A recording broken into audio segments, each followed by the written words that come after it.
Question number 2, Anas Sarwar. Thank you, Presiding Officer. More than a decade ago, the SNP government opened a hospital. Let's hear Mr Sarwar. Let's hear Mr Sarwar.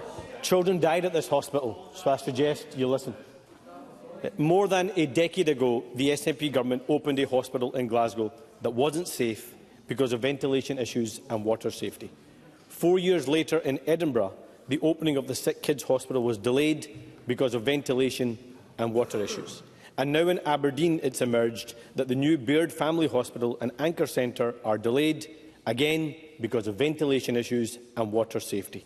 3 hospitals in 3 cities which sum up the mess the SNP have made of running our country.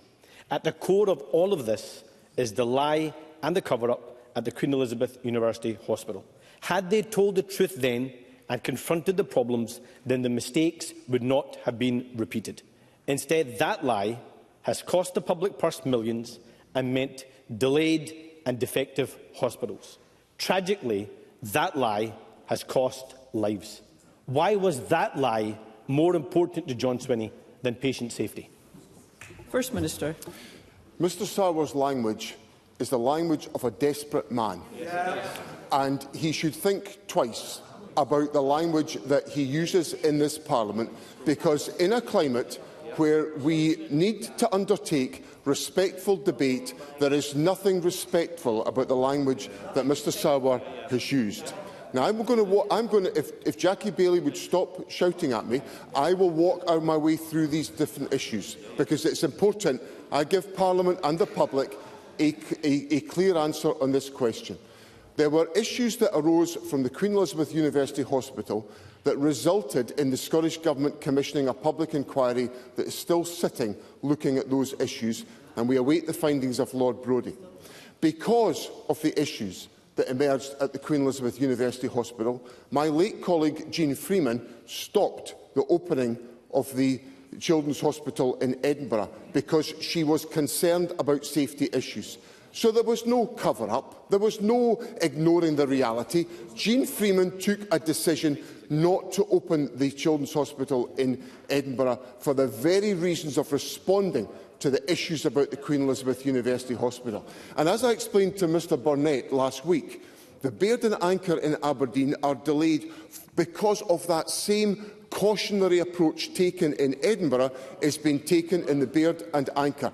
That's because this government takes the issue of patient safety seriously, and it always will under my leadership. Anas Sarwar. I suggest John Swinney look Kimberly Darroch in the eye and make those same comments, because she was lied to. She was not told the truth about how her daughter was killed, and as a result we've seen all the consequences in the 8 years that followed. So frankly, I will call out a lie when it is a lie, because for 10 years patients have been lied to about safety standards at the Queen Elizabeth University Hospital. For 10 years staff have been bullied and gaslit, and for 10 years the public have not been told the truth. Now, for the last 2 months, John Swinney has insisted that all of the Queen Elizabeth University Hospital was safe, all while he was receiving internal warnings about infection risks, and the Health Board was drawing up plans to rebuild parts of the hospital.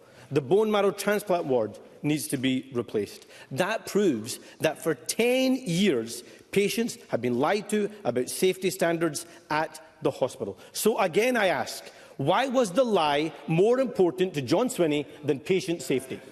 First Minister. I repeat my point that this is the language of a desperate man. And what I have said to the public, and I stand by it, is the Queen Elizabeth University Hospital is a safe hospital.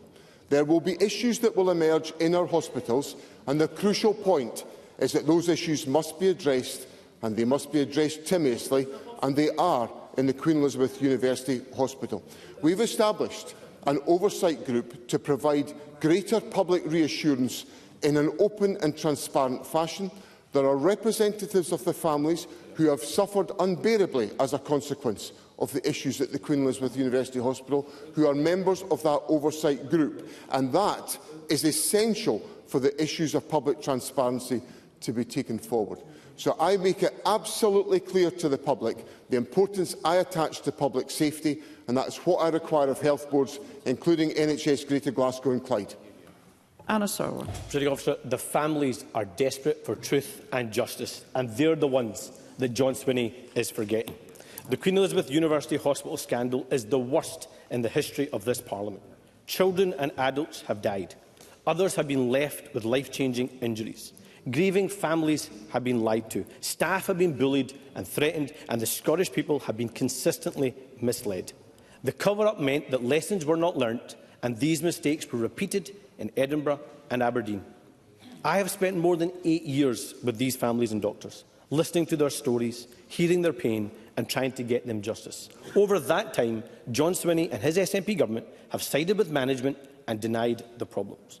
So I make a firm commitment today.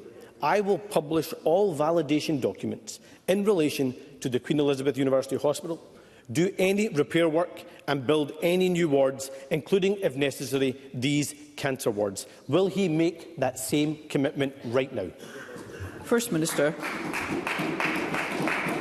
Presiding Officer, I am taking an approach to the Queen Elizabeth University Hospital which is about working to build public confidence and trust in the operation of the hospital. That is why representatives of the families who have suffered are members of the public oversight group that are looking at these very issues, at my request that they be on that group, independently co-chaired by Professor Sir Lewis Ritchie, to make sure there is an openness. The first meeting of the group took place on the 11th of March, and that group is able to explore all of the issues about safety, and I reiterate my confidence in the safety of the hospital.